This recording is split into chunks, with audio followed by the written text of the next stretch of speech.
Right right welcome to icon India. This is icon Raju sir. So ఈరోజు పాలిటీకి సంబంధించినటువంటి దాంట్లో మనకి ఆల్రెడీ రాష్ట్రపతికి సంబంధించినటువంటి అధికారాల గురించి మాట్లాడుతున్నాం. గత క్లాస్లో రాష్ట్రపతికి సంబంధించినటువంటి సాధారణ అధికారాలకు సంబంధించినటువంటి వాటిలో మనకి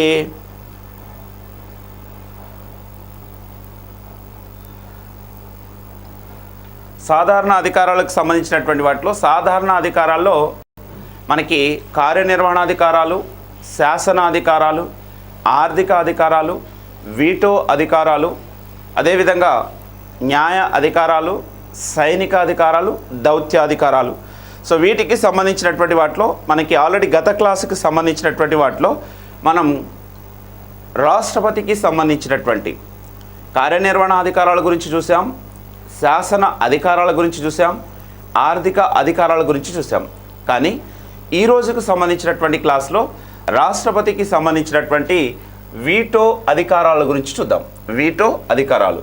సో వీటో అధికారాలకు సంబంధించినటువంటి దాంట్లో మనకి అసలు వీటో అధికారాలు అనేటువంటి వాటిలో అసలు ఏ అంశాలు వస్తాయి, ఎలాంటి వీటో అంటే రాష్ట్రపతికి ఎలాంటి వీటో అధికారాలు కల్పించబడ్డాయి, వాటికి సంబంధించినటువంటి అంశాల గురించి మనం ఈ క్లాసులో చూద్దాం. సో వీటో అధికారాలకు సంబంధించినటువంటి దాంట్లో వీటో అనగా తిరస్కరించుట. వీటో అనగా తిరస్కరించుట లేదా నిషేధించుట.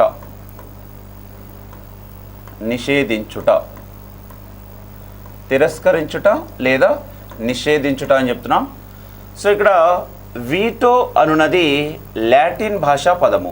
వీటో అనున్నది లాటిన్ భాషా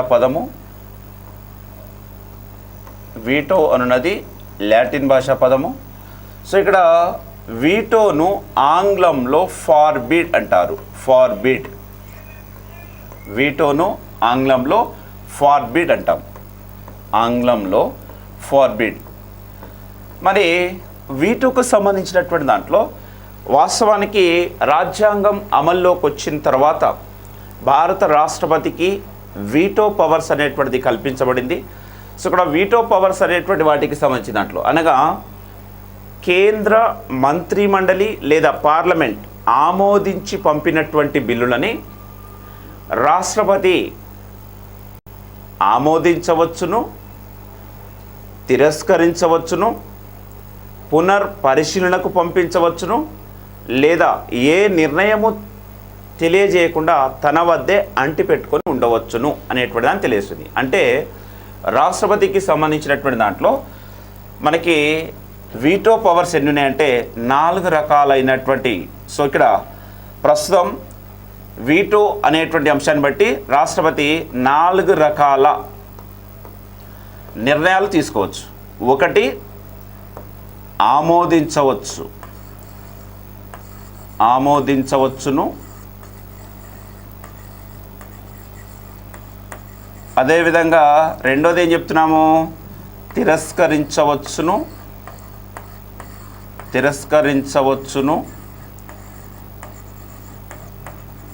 నెక్స్ట్ పునర్పరిశీలనకు పంపించవచ్చును.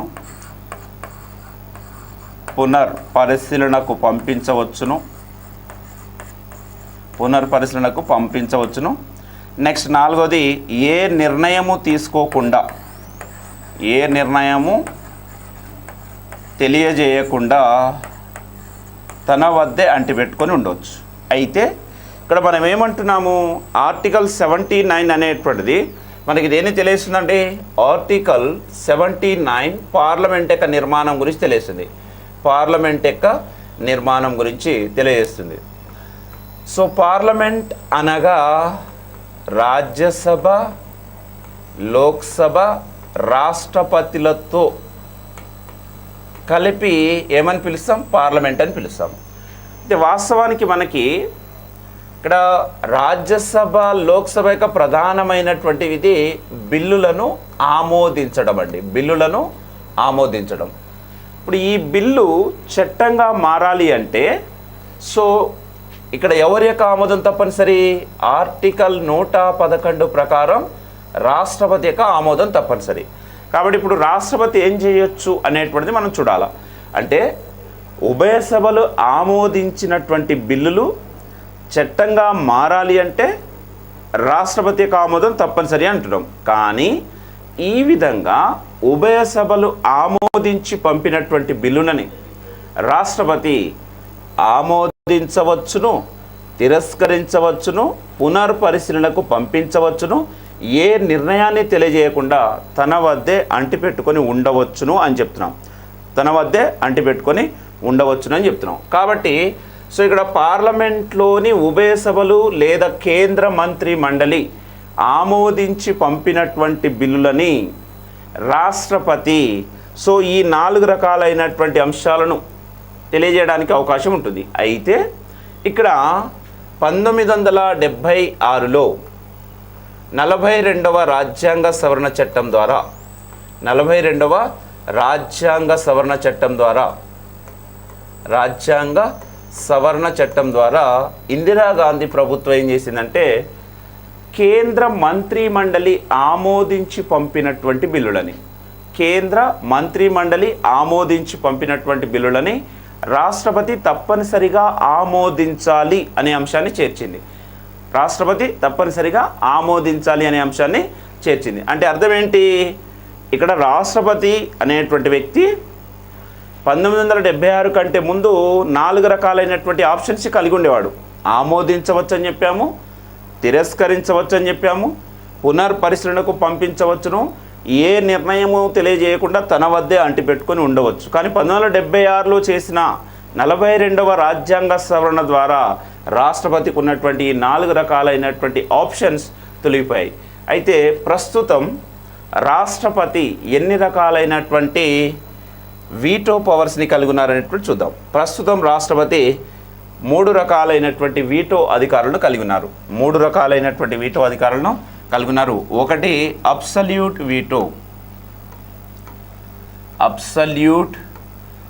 వీటో,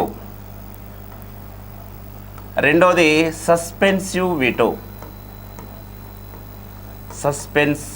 వీటో, మూడోది packet veto.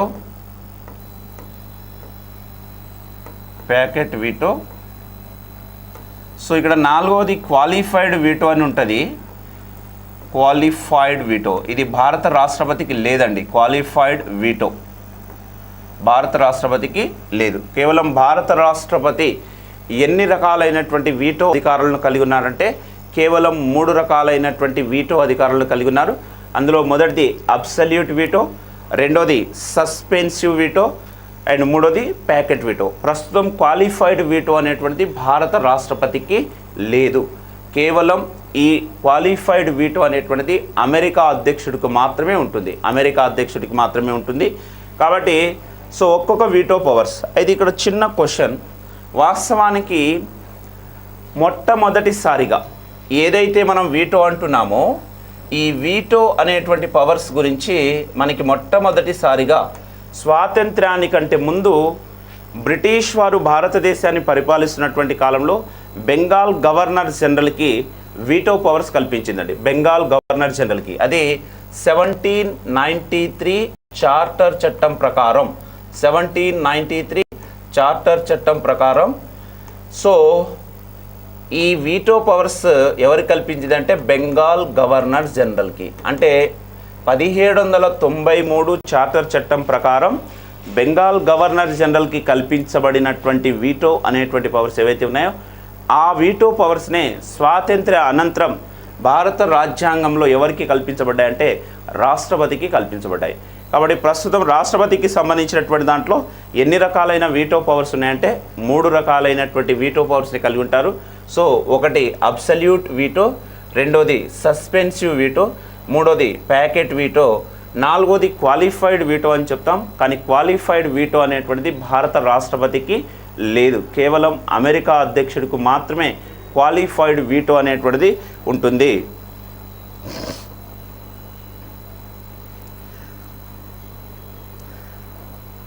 Yes, good morning. Next దీంట్లో మనకి first one absolute veto. Absolute veto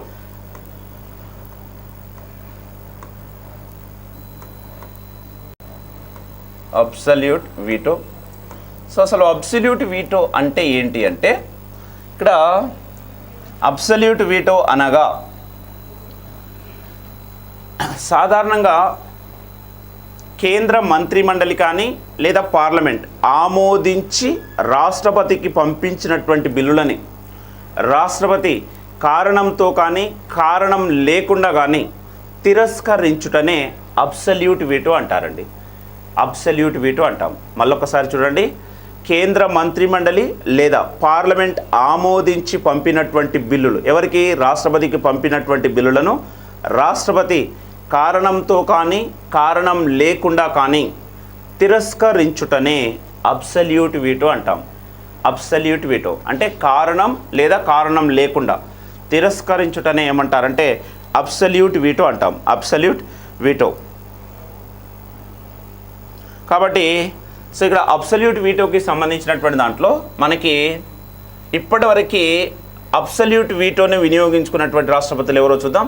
అదేవిధంగా ఏ బిల్లులని అంటే ఏ రకమైనటువంటి బిల్లులపై రాష్ట్రపతి అబ్సల్యూట్ వీటోను వినియోగించుకోవచ్చు అంటే దీంట్లో ఫస్ట్ వన్, ఒకటి కేంద్ర మంత్రి మండలి ఆమోదించి రాష్ట్రపతికి పంపినటువంటి బిల్లులను రాష్ట్రపతి ఆమోదించక ముందే కేంద్ర మంత్రి మండలి రద్దయినటువంటి సందర్భంలో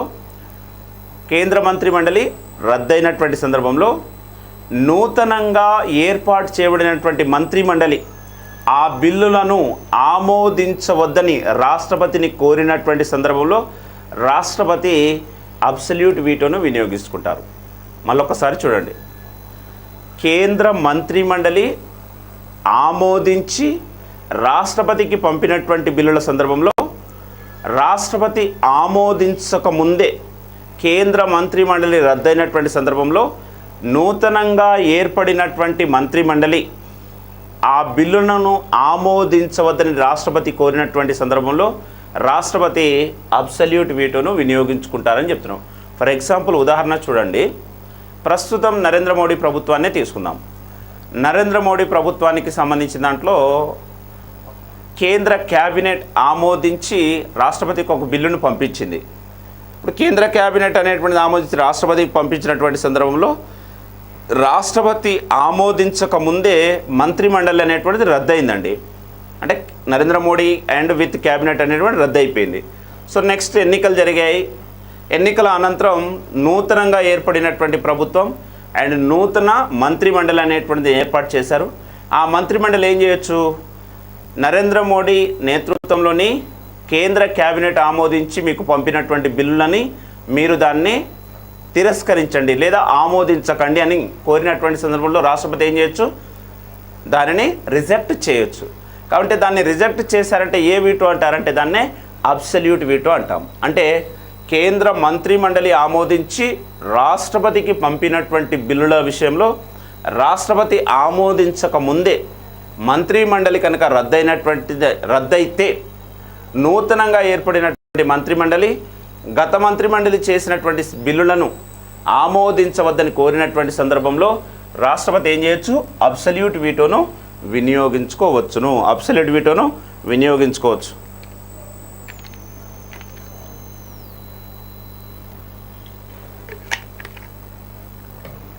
నెక్స్ట్ అదే రెండో కారణం ఏంటంటే ప్రైవేట్ మెంబర్స్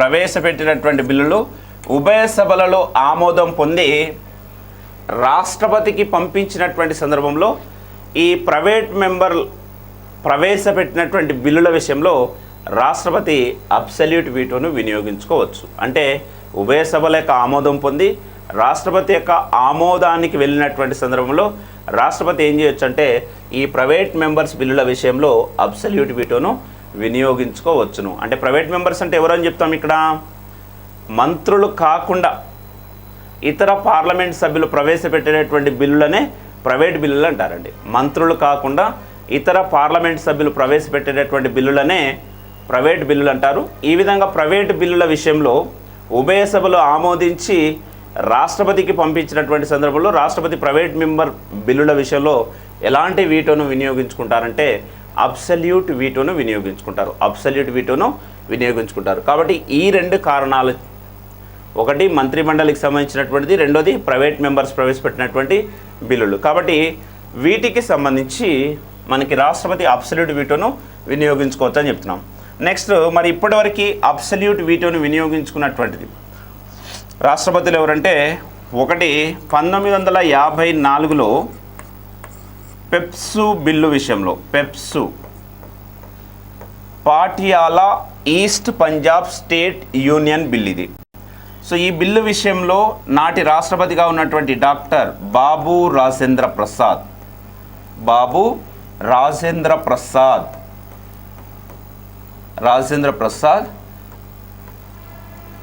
అబ్సల్యూట్ వీటోను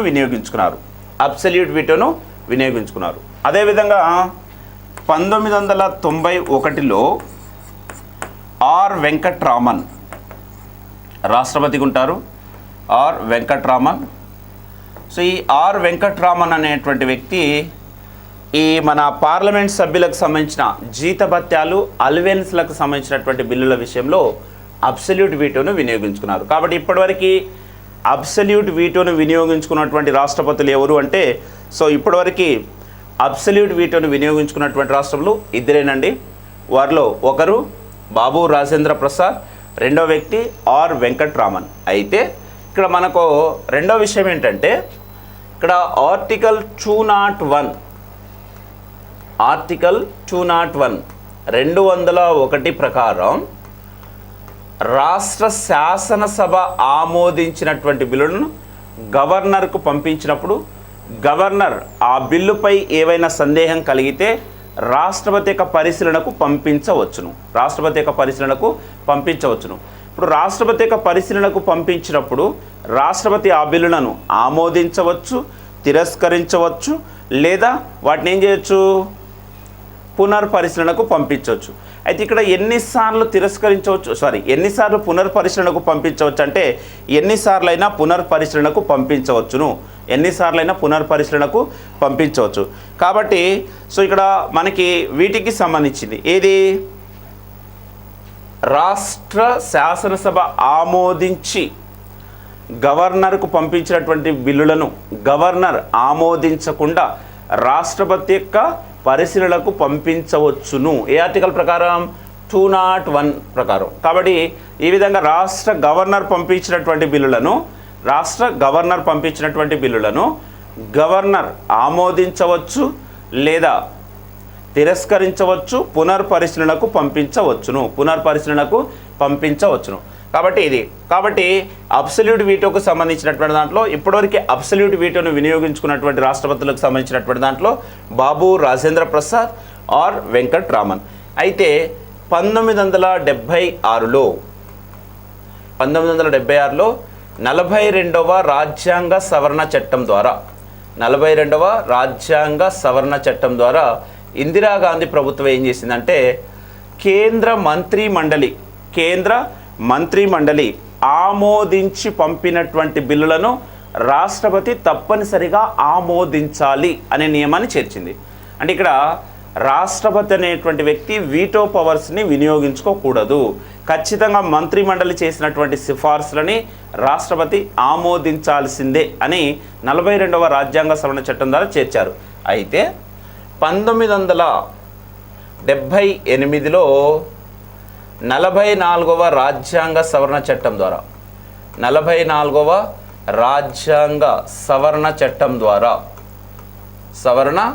ద్వారా ఏం చేశారంటే కొన్ని మార్పులు చేశారు. అంటే ఏదైతే 42వ రాజ్యాంగ సవరణ చట్టం ద్వారా చేసినటువంటి మార్పులు ఏవైతే ఉన్నాయో ఆ అంశంలో కొన్ని మార్పులు చేశారు. ఏమని అంటే, ఈ 44వ రాజ్యాంగ సవరణ చట్టం ప్రకారం కేంద్ర మంత్రి మండలి ఆమోదించి రాష్ట్రపతికి పంపించినటువంటి బిల్లులను రాష్ట్రపతి తప్పనిసరిగా ఆమోదించాల్సిన అవసరం లేదు. వాటిని తిరిగి పునర్పరిశీలనకు పంపించవచ్చు. అంటే సలహాలు సూచనలు చేస్తూ పునర్పరిశీలనకు పంపించవచ్చును. ఈ విధంగా పునర్పరిశీలనకు పంపించినటువంటి బిల్లులను కేంద్ర మంత్రి మండలి సవరణలు చేసి కానీ సవరణలు చేయకుండా రెండోసారి రాష్ట్రపతికి పంపిస్తే రాష్ట్రపతి తప్పనిసరిగా ఆమోదించాలి అనే నియమాన్ని చేర్చింది. అంటే ఇక్కడ ఈ రెండింటికి పెద్ద తేడా ఏం లేదండి. కాకపోతే రాష్ట్రపతిని మేము గౌరవిస్తున్నాము, సో రాష్ట్రపతి అనేటువంటి వ్యక్తికి ఒక గౌరవము, ఒక హోదా అనేటువంటి దాంతో కూడుకున్నటువంటి వ్యక్తి కాబట్టి ఇందిరాగాంధీ రాష్ట్రపతి అనేటువంటి వ్యక్తిని అగౌరవంగా ఖచ్చితంగా ఆమోదించాలనే నియమాన్ని చేర్చింది. కాబట్టి ఇది సరైనటువంటిది కాదు. సో మంత్రిమండలి చేసినటువంటి సిఫార్సులను రాష్ట్రపతి పునర్పరిశీలనకు పంపించవచ్చు. అదేవిధంగా పునర్పరిశీలనకు పంపించినటువంటి బిల్లులను కేంద్ర మంత్రిమండలి సవరణలతో కానీ సవరణలు లేకుండా కానీ రెండవసారి పంపిస్తే రెండవసారి ఖచ్చితంగా రాష్ట్రపతి ఆమోదించాలి. కాబట్టి ఈ నియమాలు అనేటువంటి వాటిని చేర్చారండి. కాబట్టి అబ్సల్యూట్ వీటోకు సంబంధించిన దాంట్లో అబ్సల్యూట్ వీటోను వినియోగించుకున్నటువంటి రాష్ట్రపతులు ఎవరంటే కేవలం ఇద్దరు మాత్రమే. వారు ఒకరు రాజేంద్ర ప్రసాద్, రెండో వ్యక్తి ఆర్ వెంకటరామన్. నెక్స్ట్ మనకి దీని తర్వాత సస్పెన్సివ్ వీటో.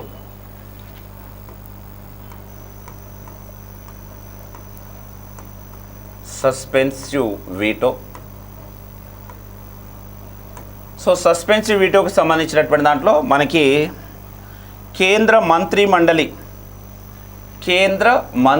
మండలి ఆమోదించి రాష్ట్రపతికి పంపించినటువంటి బిల్లులను రాష్ట్రపతి ఆమోదించకుండా తిరిగి పునర్పరిశీలనకు పంపించినప్పుడు, అంటే సలహాలు సూచనలు సవరణలు సూచిస్తూ తిరిగి పునర్పరిశీలనకు పంపించినట్లయితే ఆ విధంగా పంపించినటువంటి బిల్లులను కేంద్ర మంత్రి మండలి సవరణలతో కానీ సవరణలు లేకుండా కానీ రెండోసారి రాష్ట్రపతికి పంపిస్తే ఖచ్చితంగా ఆమోదించాలి అనేటువంటి దాన్ని తెలియజేసింది. అంటే ఇక్కడ సస్పెన్సివ్ వీటో అనగా కేంద్ర మంత్రి మండలి ఆమోదించి రాష్ట్రపతికి పంపించినటువంటి బిల్లులను రాష్ట్రపతి ఆమోదించకుండా సవరణలు సలహాలు సూచనలు సూచిస్తూ రెండోసారి అంటే పునర్పరిశీలనకు పంపించినట్టు సందర్భంలో పునర్పరిశీలనకు పంపించినటువంటి బిల్లులను రాష్ట్రపతి పునర్పరిశీలనకు పంపించడాన్ని ఏమంటారంటే సస్పెన్సివ్ వీటో అంటారు. మరి ఈ విధంగా పునర్పరిశీలనకు పంపించినటువంటి బిల్లులని కేంద్ర మంత్రి మండలి సవరణలతో కానీ సవరణలు లేకుండా కానీ రెండోసారి రాష్ట్రపతికి పంపిస్తే రాష్ట్రపతి తప్పనిసరిగా ఆమోదించాలి. అని ఇక్కడ సస్పెన్సివ్ వీటో అనగా ఏమని అంటే కేంద్ర మంత్రి మండలి ఆమోదించి రాష్ట్రపతికి పంపించినటువంటి బిల్లులను రాష్ట్రపతి సవరణలతో సలహాలతో సూచనలతో తిరిగి పునర్పరిశీలనకు పంపించడాన్నే సస్పెన్సివ్ వీటో అంటాం. తిరిగి పునర్పరిశీలనకు పంపించడాన్ని సస్పెన్సివ్ వీటో అంటాం. Suspensive veto. కాబట్టి సస్పెన్సివ్ వీటోకు సంబంధించినటువంటి దాంట్లో మనకి సస్పెన్సివ్ వీటోకి సంబంధించి 2006లో మన్మోహన్ సింగ్ ప్రభుత్వం ఏం చేసిందంటే జోడు పదవులు అనేటువంటి బిల్లును తీసుకొచ్చింది. ఈ బిల్లుల విషయానికి సంబంధించిన దాంట్లో నాటి రాష్ట్రపతిగా ఉన్నటువంటి APJ Abdul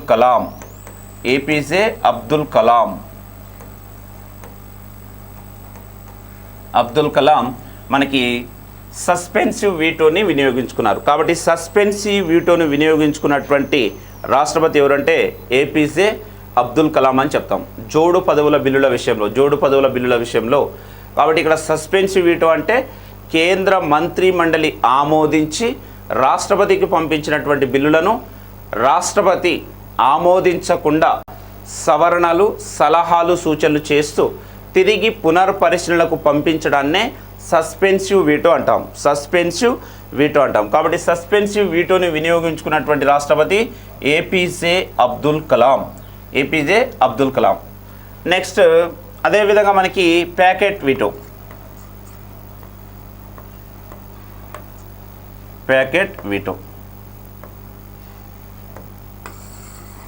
so packet veto ఇక్కడ ప్యాకెట్ వీటోకి సంబంధించినటువంటి దాంట్లో మనకి ప్యాకెట్ వీటో అంటే ఏమిలే కేంద్ర మంత్రి మండలి ఆమోదించి రాష్ట్రపతికి పంపించినటువంటి బిల్లులను రాష్ట్రపతి ఏ నిర్ణయాన్ని తెలియజేయకుండా తన వద్దే అంటిపెట్టుకోవడాన్ని ప్యాకెట్ వీటో అంటారు. ఏ నిర్ణయాన్ని తెలియజేయకుండా తన వద్దే అంటిపెట్టుకోవడాన్ని ప్యాకెట్ వీటో అంటారు. కాబట్టి సో ఇక్కడ ప్యాకెట్ వీటోకు సంబంధించినటువంటి దాంట్లో కేంద్ర మంత్రి మండలి ఆమోదించి రాష్ట్రపతికి పంపించినటువంటి బిల్లుల విషయంలో రాష్ట్రపతి ఆమోదించకుండా, తిరస్కరించకుండా లేదా పునర్పరిశీలనకు పంపించకుండా ఏ నిర్ణయాన్ని తెలియజేయకుండా తన వద్దే అంటిపెట్టుకోవడాన్నే ప్యాకెట్ వీటో అంటాం. తన వద్దే అంటిపెట్టుకోవడాన్ని ప్యాకెట్ వీటో అంటాం. సో ఇప్పటివరకు ప్యాకెట్ వీటోను వినియోగించుకున్నటువంటి రాష్ట్రపతిలో మనకి ఫస్ట్ పర్సన్ వివి గిరి. ఇక్కడ వివి గిరి 1971లో వివాదాస్పదమైనటువంటి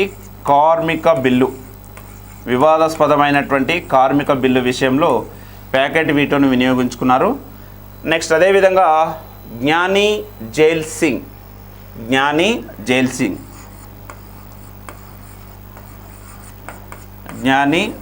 సింగ్ సో వివాదాస్పదమైనటువంటి పోస్టల్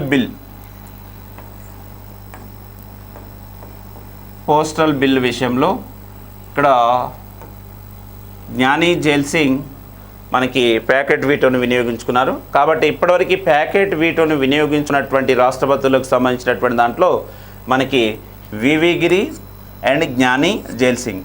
అంటే ఇక్కడ పోస్టల్ బిల్ ఏంటిలే, ఇక్కడ పత్రికా స్వేచ్ఛను నియంత్రిస్తూ రాజీవ్ గాంధీ ప్రభుత్వం తీసుకొచ్చినటువంటి పోస్టల్ బిల్లు విషయంలో భారతదేశంలో అనేకమైనటువంటి నిరసనలు, తీవ్రమైనటువంటి వ్యతిరేకత రావడంతో ఆ తీవ్రమైనటువంటి వ్యతిరేకతను లేదా పరిస్థితిని గమనించినటువంటి జ్ఞాని జైల్ సింగ్ పోస్టల్ బిల్లు విషయంలో మనకి ప్యాకెట్ వీటోను వినియోగించుకున్నారు. కాబట్టి ఇప్పటివరకు అడగొచ్చినటువంటి క్వశ్చన్స్ ఏంటంటే మనకి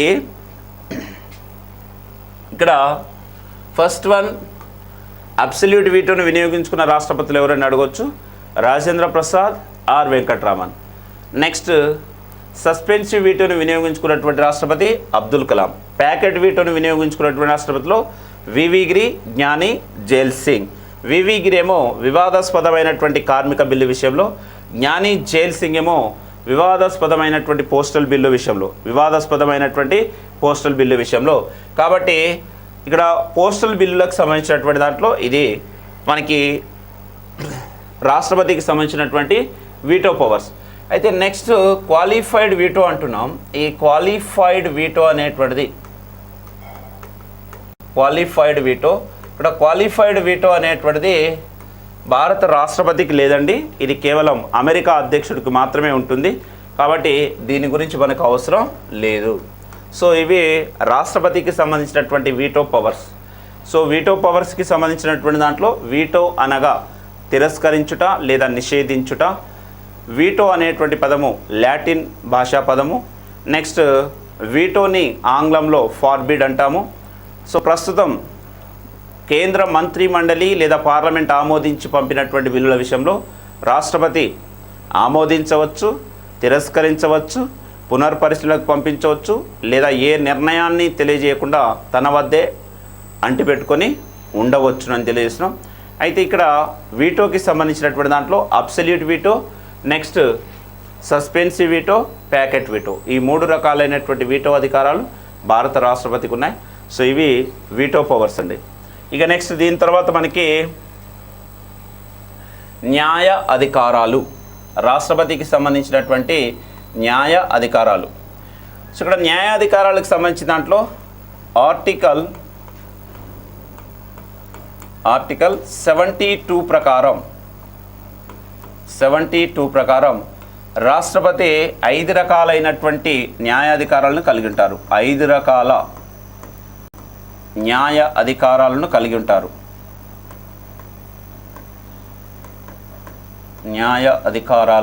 ఉంటారు. అందులో ఫస్ట్ వన్ పార్డన్, రెండవది కమ్యూటేషన్,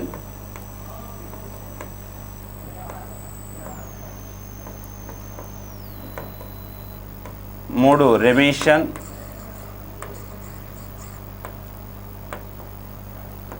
4 రెస్పైట్,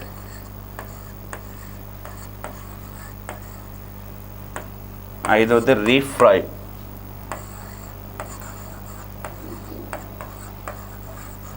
రీఫ్రైవ్. సో రాష్ట్రపతికి సంబంధించినటువంటి దాంట్లో రాష్ట్రపతి మనకి ఎన్ని రకాలైనటువంటి న్యాయాధికారాలను కలిగి ఉంటారంటే 5 రకాలైనటువంటి న్యాయాధికారాలు. సో ఇక్కడ 5 రకాల న్యాయాధికారాల గురించి తెలియజేసే ఆర్టికల్ ఏదంటే ఆర్టికల్ 72. ఆర్టికల్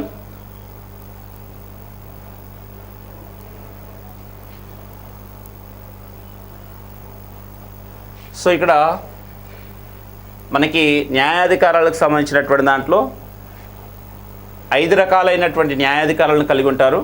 సో న్యాయాధికారాలకు సంబంధించినటువంటి దాంట్లో ఫస్ట్ వన్ పార్డన్, రెండోది కమ్యూటేషన్, మూడోది రెమిషన్, 4 రెస్పైట్, 5 రీఫ్రైవ్. ఎస్ అండి, ఇక్కడ మనకి వీటోకి సంబంధించినటువంటి దాంట్లో వీటో చేయుటకు అవకాశం లేనటువంటి దాంట్లో ద్రవ్య బిల్లులు, ఆర్థిక బిల్లు, రాష్ట్రాల పునర్వ్యవస్థీకరణ బిల్లు, జాతీయ ఆస్తులను జాతీయకరణం చేసేటటువంటి బిల్లుల విషయంలో మనకి వీటో చేయడానికి అవకాశం లేదు. ఎస్ మిత్రమా, కరెక్టే, నేను అది మర్చిపోయాను. ఎస్ అడగండి.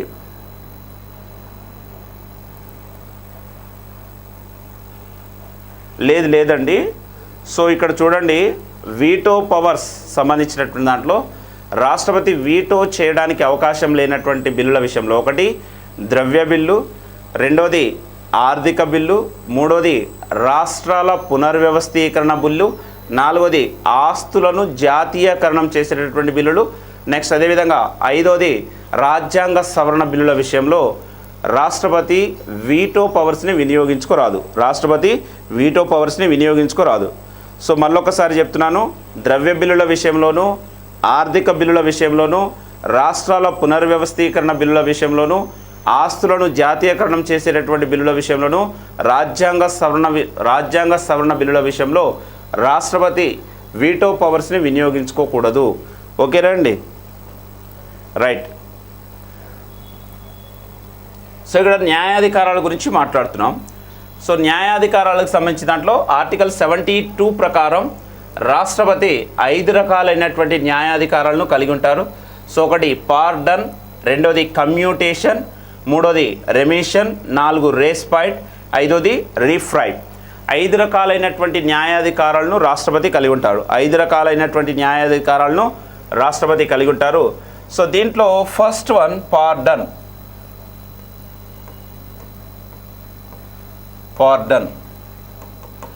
సో పార్డన్ అనగా క్షమాభిక్ష అని అర్థం. పార్డన్ అనగా క్షమాభిక్ష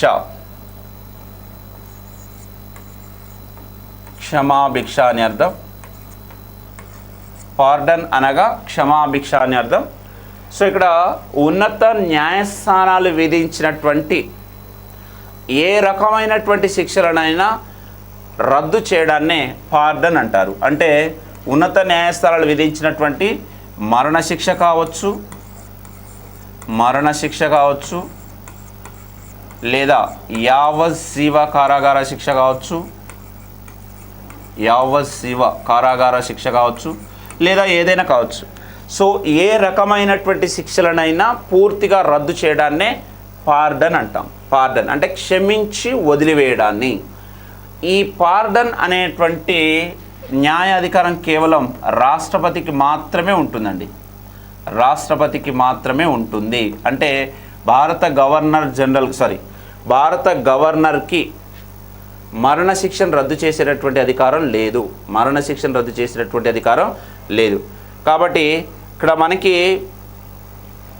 ఇక్కడ పార్డన్కి సంబంధించిన దాంట్లో ఉన్నత న్యాయస్థానాలు విధించినటువంటి ఏ రకమైనటువంటి శిక్షణనైనా పూర్తిగా రద్దు చేసేటటువంటి అధికారం లేదా క్షమించే అధికారం రాష్ట్రపతికి మాత్రమే ఉంటుంది. అంటే మరణశిక్షను రద్దు చేయొచ్చు, యావజ్జీవ కారాగార శిక్షనైనా లేదా కఠిన కారాగార శిక్షలు ఏదైనా కూడా వాటిని కేవలం క్షమించి వదిలేటటువంటి అధికారం రాష్ట్రపతికి మాత్రమే ఉంటుంది. సో ఇది పార్డన్ అని చెప్తాము. నెక్స్ట్ రెండోది కమ్యూటేషన్. కమ్యూటేషన్. సో కమ్యూటేషన్ అంటే అర్థం ఏంటంటే ఉన్నత న్యాయస్థానాలు విధించినటువంటి శిక్షలో ఇక్కడ శిక్షలో మార్పు లేకుండా ఇక్కడ ఉన్నత న్యాయస్థానాలు విధించినటువంటి ఒక రకమైన శిక్షని మరో రకమైనటువంటి శిక్షగా మార్పు చేయడాన్నే కమ్యూటేషన్ అంటారు. ఒక రకమైనటువంటి శిక్షని మరో రకమైనటువంటి శిక్షగా మార్పు చేయడాన్నే కమ్యూటేషన్ అంటారు.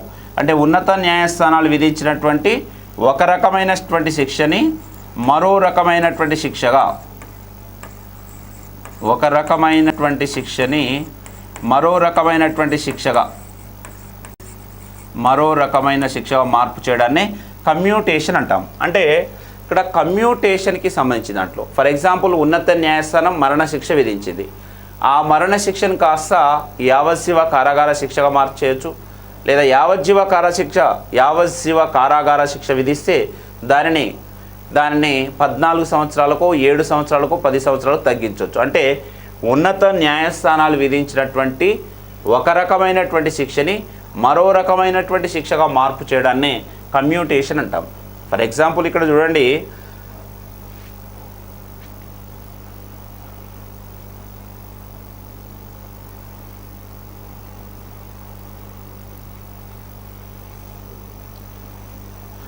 సో ఇక్కడ కమ్యూటేషన్కి సంబంధించినటువంటి దాంట్లో ఫర్ ఎగ్జాంపుల్ ఉదాహరణ చూడండి, రాజీవ్ గాంధీ హత్య కేసులో ప్రధాన నిందితురాలైనటువంటి నళిని అనేటువంటి ముద్దాయి. సో ఈవెన్ ఏం చేశారంటే ప్రారంభంలో మరణశిక్ష విధించబడింది. ఆ మరణశిక్షను కాస్త యావజ్జీవ కారాగార శిక్షగా మార్చారు. రీసెంట్గా యావజ్జీవ కారాగార శిక్షను కూడా పూర్తిగా రద్దు చేసి సాధారణమైనటువంటి జనజీవనంలోకి వదిలేశారు. అంటే సో ఇక్కడ కమ్యూటేషన్ అంటే ఒక రకమైనటువంటి శిక్షని మరో రకమైనటువంటి శిక్షగా మార్పు చేయడాన్నే ఏమంటారంటే కమ్యూటేషన్ అంటాం. నెక్స్ట్ అదేవిధంగా మనకి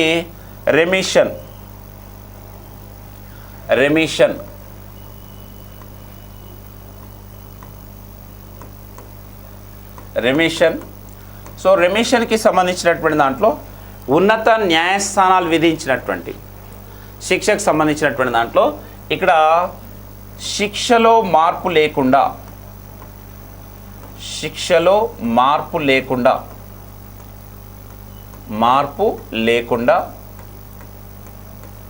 శిక్షాకాలంలో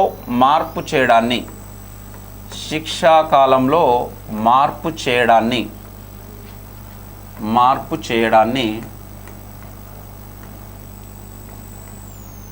చేయడాన్ని రెమిషన్ అంటాం. అంటే ఇక్కడ న్యాయస్థానాలు విధించినటువంటి దాంట్లో శిక్షలో మార్పు లేకుండా శిక్షా కాలంలో మార్పు చేయడాన్ని ఏమంటారంటే రెమిషన్ అంటాము. సో ఇక్కడ ఫర్ ఎగ్జాంపుల్ చూడండి, ఉన్నత న్యాయస్థానాలు మనకి 7 సంవత్సరాల శిక్ష విధించాయనుకో, ఈ 7 సంవత్సరాల శిక్షను ఏం చేయొచ్చు, 3 సంవత్సరాలకు తగ్గించవచ్చు. అంటే శిక్ష అనేటువంటిది కఠిన కారాగార శిక్ష అలాగే ఉంటుంది, కానీ ఆయనకు విధించినటువంటి శిక్షా కాలం ఏదైతే ఉంటుందో ఆ శిక్షా కాలంలో మార్పు తేవడాన్ని ఏమంటారంటే రెమిషన్ అంటారు. మనం గతంలో చూసాం మున్నాభాయ్ ఎంబీబీఎస్. ఈ మున్నాభాయ్ ఎంబీబీఎస్ ఎవరు?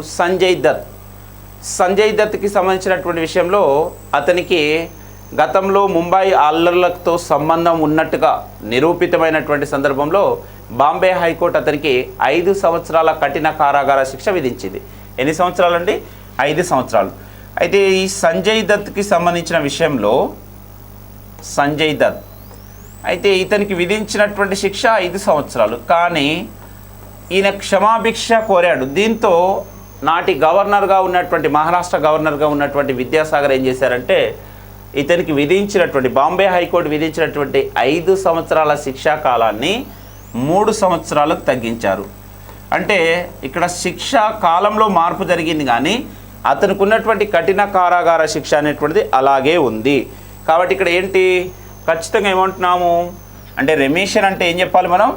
శిక్షలో మార్పు లేకుండా శిక్షా కాలంలో మార్పు చేయడాన్ని రెమిషన్ అంటాం. రెమిషన్.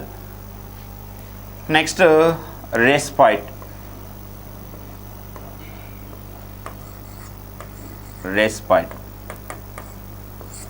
సో రెస్పైట్కి సంబంధించినటువంటి దాంట్లో మనకి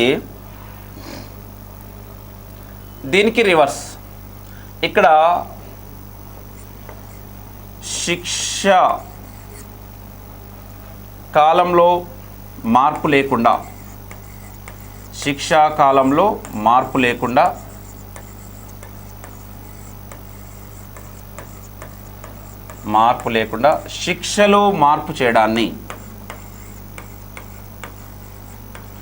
శిక్షలో మార్పు చేయడాన్ని, రెస్పైట్ అంటారు.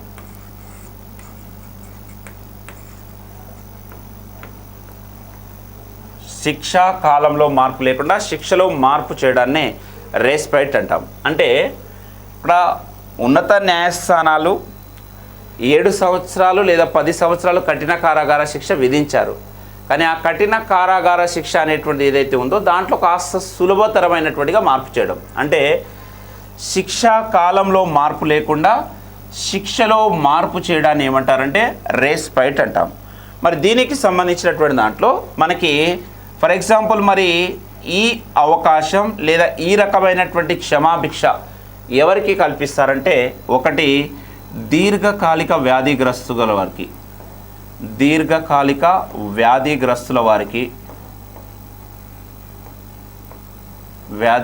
వారికి, రెండోది ఇక్కడ గర్భిణీ స్త్రీలకు,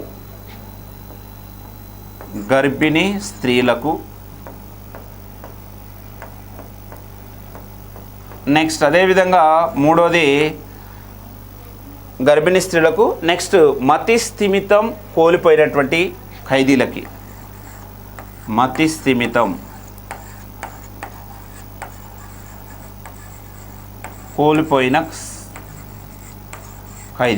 అంటే ఎవరైతే దీర్ఘకాలిక వ్యాధిగ్రస్తులు అని చెప్తున్నాం, అంటే మందులతో నయం కానటువంటి జబ్బులతో బాధపడుతున్నటువంటి వారికి, నెక్స్ట్ ఎవరైతే మనకి గర్భిణీ స్త్రీలుగా ఉంటారో అలాంటి ఖైదీలకి, నెక్స్ట్ ఖైదీలుగా ఉంటూ మతి స్థిమితం అంటే అతని యొక్క మానసిక స్థితి సరిగా లేనటువంటి సందర్భంలో అతనికి కూడా ఏం చేయవచ్చు అంటే అతనికి విధించబడినటువంటి కఠిన కారాగార శిక్ష ఏదైతే ఉంటుందో దాంట్లో కాస్త మార్పులు చేర్పులు చేయొచ్చు. కాబట్టి శిక్షా కాలంలో మార్పు లేకుండా శిక్షలో మార్పు చేయడాన్నే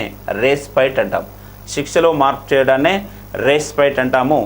నెక్స్ట్ ఇక చివరిది దీంట్లో మనకి రీఫ్రైవ్. అయితే ఉన్నత న్యాయస్థానాలు విధించినటువంటి శిక్షలపై బాధితుడు అతనికి ఉన్నటువంటి చివరి ఆప్షన్ ఏంటి? రాష్ట్రపతి యొక్క క్షమాభిక్ష కోరడం. కాబట్టి అతని యొక్క క్షమాభిక్ష అనేటువంటిది రాష్ట్రపతి వద్ద పెండింగ్లో ఉన్నటువంటి సమయంలో అతనికి విధించబడినటువంటి ఏదైతే శిక్ష ఉందో దాన్ని తాత్కాలికంగా నిలుపుదల చేయడాన్నే ఏమంటారంటే రీఫ్రైవ్. అంటే ఒక బాధితుడు లేదా నేరస్తుడు తనకు ఉన్నత న్యాయస్థానాలు విధించినటువంటి ఏవైతే శిక్షలు ఉన్నాయో ఆ శిక్షలకు సంబంధించినటువంటి దాంట్లో అతని చివరి ఆప్షన్గా ఎవరి దగ్గరికి వెళ్తారు? రాష్ట్రపతి క్షమాభిక్ష పెట్టుకుంటాడు. కాబట్టి రాష్ట్రపతి వద్ద క్షమాభిక్ష అనేటువంటిది పెండింగ్లో ఉన్నటువంటి సమయంలో అతనికి విధించినటువంటి శిక్షను తాత్కాలికంగా నిలుపుదల చేయడాన్నే రీఫ్రైవ్ అంటారు. కాబట్టి ఇవి రాష్ట్రపతికి సంబంధించినటువంటి న్యాయాధికారాలు. అయితే ఇక్కడ భారతదేశానికి సంబంధించిన ఫర్ ఎగ్జాంపుల్ చూడండి, 2001లో మనకి పార్లమెంట్పై ఉగ్రవాదులు దాడి చేశారండి. అందులో ప్రధానమైనటువంటి నిందితులు ఒకరు అఫ్జల్ గురు. ఈ అఫ్జల్ గురికి మరణశిక్ష విధించింది సుప్రీంకోర్టు. అయితే అఫ్జల్ గురు ఏం చేశారంటే, నన్ను క్షమించండి, నేను చేసిన తప్పు, అట్లీస్ట్ నా యొక్క మరణశిక్షని యావజ్జీవ కారాగార శిక్షనైనా మార్చండి అని రాష్ట్రపతికి ఈయన క్షమాభిక్ష కోరాడు.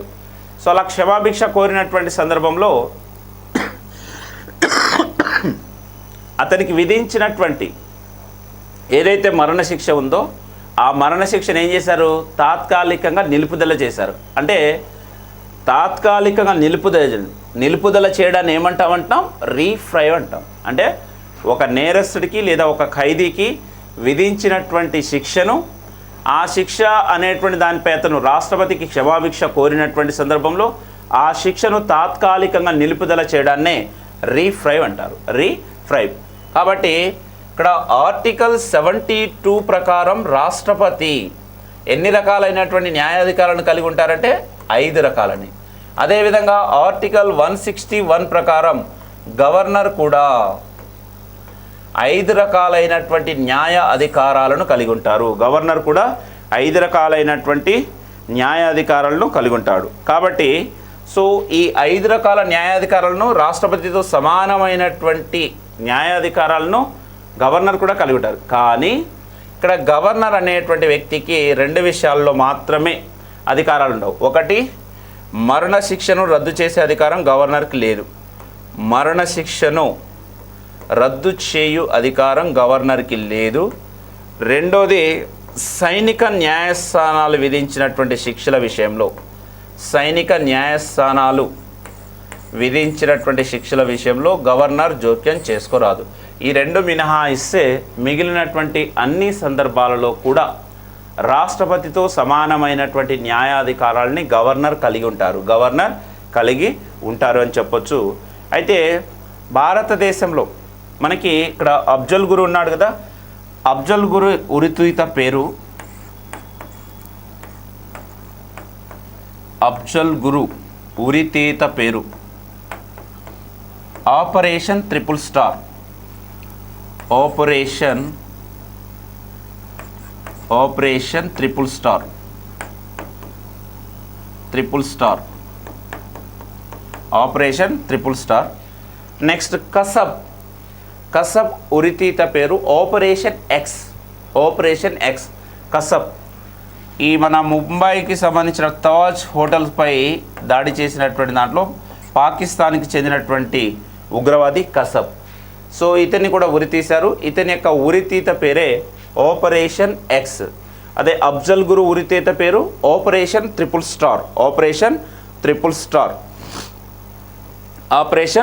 స్టార్. మరి అదేవిధంగా మనకి భారతదేశంలో స్వాతంత్ర్య అనంతరం మొట్టమొదటిసారిగా ఉరి తీయబడినటువంటి వ్యక్తి నాథూరామ్ గాడ్సే.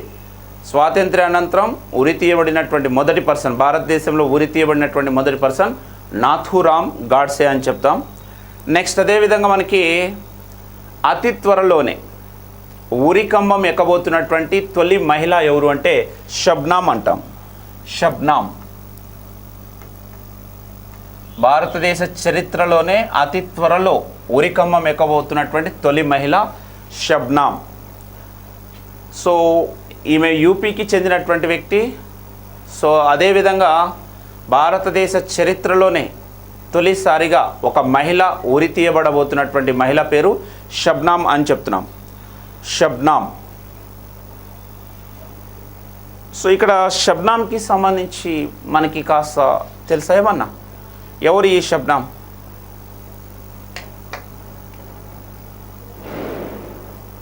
ఎస్, కరెక్టేనండి భరత్ గారు.